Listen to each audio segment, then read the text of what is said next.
18 से 22 जून के बीच सीहोर जिला भी पूरी तरह मानसून की जद में आ सकता है। DR न्यूज इंडिया सीहोर में आपका स्वागत है। सीहोर की प्रमुख खबरें। जिले में मानसून से पहले प्री मानसून गतिविधियां तेज हो गई है। बीते 24 घंटों में जिले के कई हिस्सों में बारिश दर्ज की गई, जिससे लोगों को भीषण गर्मी और उमस से राहत मिली है। सबसे ज्यादा बारिश बुधनी में रिकॉर्ड की गई। जिले में मौसम का मिजाज लगातार बदल रहा है। पिछले 24 घंटों के दौरान हुई बारिश ने गर्मी से राहत दिलाई है। मौसम विभाग के अनुसार जिले में सबसे अधिक 0.82 इंच वर्षा बुधनी में दर्ज की गई। वहीं सीहोर शहर में 0.59 इंच, भेरुंदा में 0.35 इंच और रहटी में 0.23 इंच बारिश रिकॉर्ड की गई। बारिश के बाद जिले के तापमान में गिरावट आई है और लोगों ने भीषण गर्मी व उमस से राहत महसूस की है।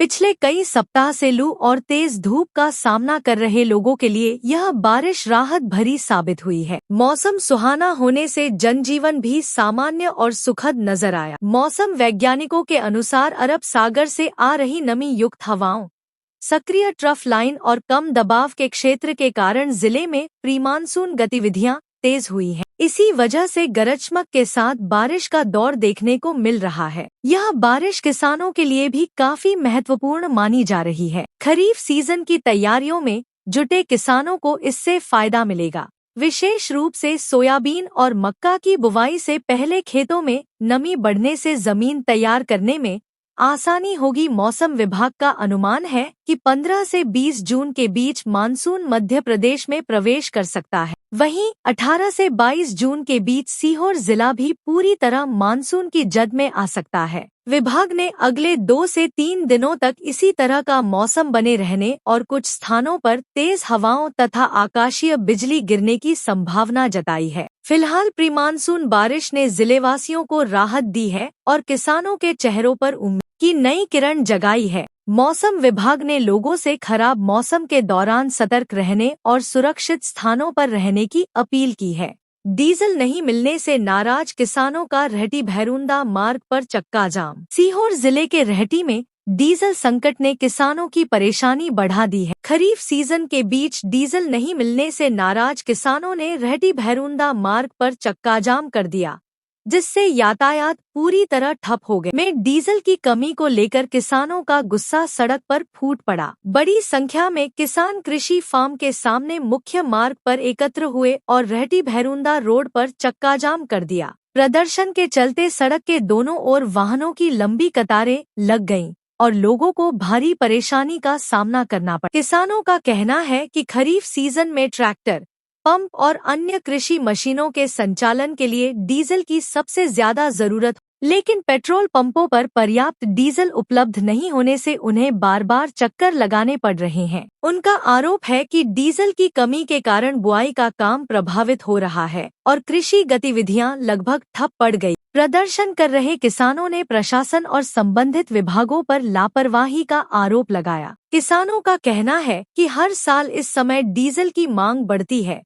इसके बावजूद पहले से कोई ठोस व्यवस्था नहीं की गई। उन्होंने कृषि विभाग और जिला प्रशासन की चुप्पी पर भी सवाल उठाए। किसानों ने साफ कहा है कि जब तक डीजल की पर्याप्त आपूर्ति सुनिश्चित नहीं की जाती और उन्हें ठोस आश्वासन नहीं मिलता, तब तक उनका आंदोलन जारी रहे। वहीं बुधनी के एसडीओपी रवि शर्मा ने बताया कि पेट्रोल पंपों पर डीजल की सीमित आपूर्ति के कारण किसानों की भीड़ बढ़ गई थी। स्थिति को नियंत्रित करने के लिए पुलिस बल मौके पर भेज दिया गया है। फिलहाल प्रशासन किसानों को समझाने और स्थिति सामान्य करने की कोशिश में जुटा है। अब देखना होगा कि डीजल संकट का समाधान कब तक निकल पाता है और किसानों को राहत मिलती है या नहीं।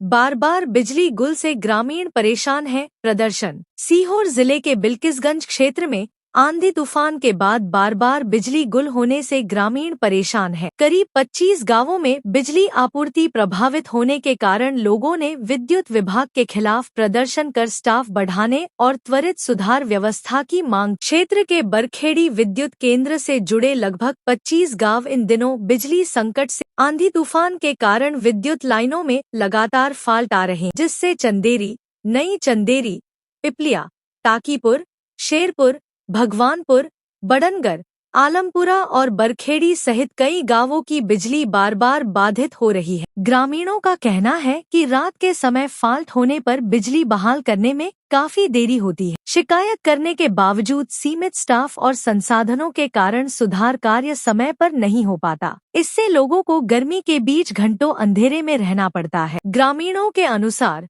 रात की ड्यूटी में केवल 1 या 2 लाइनमैन ही उपलब्ध रहते। ऐसे में एक साथ कई स्थानों पर फॉल्ट होने पर कर्मचारियों के लिए सभी जगह समय पर पहुंचना मुश्किल हो जाता है। किसानों का आरोप है कि कई बार शिकायत के दौरान संबंधित अधिकारियों के फोन भी नहीं उठते। बिजली व्यवस्था में सुधार की मांग को लेकर किसान MS मेवाड़ा के नेतृत्व में ग्रामीणों ने नई चंदेरी स्थित विद्युत ट्रांसफार्मर के पास प्रदर्शन किया। प्रदर्शनकारियों ने बरखेड़ी सब स्टेशन क्षेत्र में लाइनमैनों की संख्या बढ़ाने, अतिरिक्त वाहन उपलब्ध कराने और आपात स्थिति में अधिकारियों की मौके पर मौजूदगी सुनिश्चित करने की। ग्रामीणों ने बताया कि हाल ही में रात 8 बजे आए एक फॉल्ट को ठीक करने में करीब 7 घंटे लग गए और बिजली रात 3 बजे के बाद बहाल हो सकी। इस तरह की घटनाओं से लोगों में नाराजगी बढ़ती जा रही है। ग्रामीणों ने चेतावनी है कि यदि जल्द ही बिजली व्यवस्था में सुधार नहीं किया गया तो वे बड़े स्तर पर आंदोलन करने को मजबूर होंगे।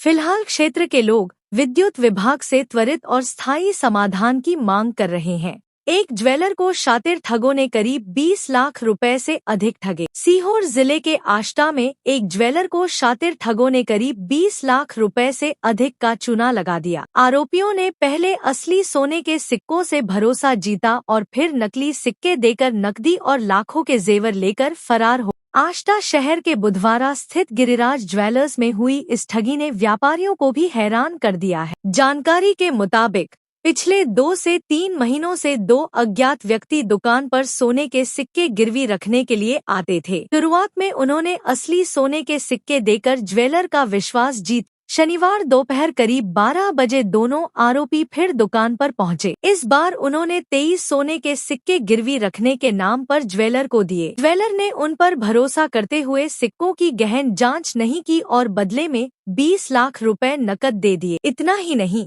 आरोपियों ने उसी दौरान 6,40,000 रुपए के सोने और चांदी के जेवर भी खरीदे। नकदी और जेवर लेने के बाद दोनों आरोपी मौके से फरार। बाद में जांच में पता चला कि गिरवी रखे गए सभी सिक्के नकली। आष्टा थाना प्रभारी गिरीश दुबे के अनुसार आरोपियों द्वारा दी गई पहचान पत्र और मोबाइल नंबर भी फर्जी निकले। घटना की सूचना मिलते ही पुलिस ने मामला दर्ज कर जांच शुरू कर दी है। पुलिस अब आसपास लगे CCTV कैमरों की फुटेज खंगाल रही है और आरोपियों की पहचान कर उनकी तलाश में जुटी। वहीं इस घटना के बाद शहर के सराफा व्यापारियों में भी चिंता का माहौल है। भव्य महिला भजन प्रतियोगिता में विधायक जमकर झूम। आष्टा सीहोर जिले के खाचरौद में महिला सशक्तिकरण और सांस्कृतिक परंपरा को बढ़ावा देने के उद्देश्य से भव्य महिला भजन प्रतियोगिता का आयोजन किया गया। इस कार्यक्रम में 23 महिला भजन मंडलियों की 400 से अधिक महिलाओं ने हिस्सा लिया। खास बात यह रही कि विधायक गोपाल सिंह इंजीनियर भी भजनों की धुन पर महिलाओं के साथ झूमते नजर आए। में मां वैष्णवी सांस्कृतिक महिला संगठन और भाजपा खाचरौद मंडल के सहयोग से आयोजित महिला भजन प्रतियोगिता में क्षेत्र भर की महिला भजन मंडलियों ने उत्साहपूर्वक भाग। कार्यक्रम में लगभग 23 मंडलों की 400 से अधिक महिलाओं ने अपनी भक्ति और सांस्कृतिक प्रतिभा का प्रदर्शन। प्रतियोगिता का उद्देश्य महिलाओं को एक सशक्त मंच प्रदान करना, उनका सम्मान बढ़ाना और उन्हें सामाजिक एवं सांस्कृतिक गतिविधियों से जोड़ना था। आयोजन में महिलाओं ने पारंपरिक वेशभूषा में भजनों की मनमोहक प्रस्तुतियां देकर माहौल को भक्तिमय बना दिया। कार्यक्रम के मुख्य अतिथि आष्टा विधायक गोपाल सिंह इंजीनियर ने कहा कि नारी शक्ति समाज की सबसे बड़ी ताकत है। उन्होंने बताया कि आष्टा विधानसभा क्षेत्र के सभी 8 मंडलों में महिला भजन मंडलियों के लिए इस तरह की प्रतियोगिताओं का आयोजन किया जा रहा है ताकि महिलाओं को आगे बढ़ने का अवसर मिल सके। कार्यक्रम के दौरान विधायक गोपाल सिंह इंजीनियर भजनों की धुन पर लाडली बहनों के साथ नृत्य करते भी दिखाई दिए, जिससे आयोजन में उत्साह और बढ़ गया। महिलाओं ने भी पूरे जोश और उमंग के साथ कार्यक्रम में भागीदारी। प्रतियोगिता में राधारानी महिला मंडल रिछड़िया ने प्रथम स्थान हासिल किया। वहीं सांवरिया ग्रुप महिला मंडल खाचरौद दूसरे और श्रीराम महिला मंडल नीलबढ़ तीसरे स्थान पर रही। समापन अवसर पर प्रसिद्ध भजन गायक शिव पाटीदार ने भजनों की शानदार प्रस्तुति श्रद्धालुओं को मंत्रमुग्ध कर दिया। संस्कृति और महिला सशक्तिकरण का अनूठा संगम बने इस आयोजन ने क्षेत्र की महिलाओं को नई पहचान और नया कार्यक्रम में बड़ी संख्या में लोगों की मौजूदगी ने इसे यादगार बना दिया।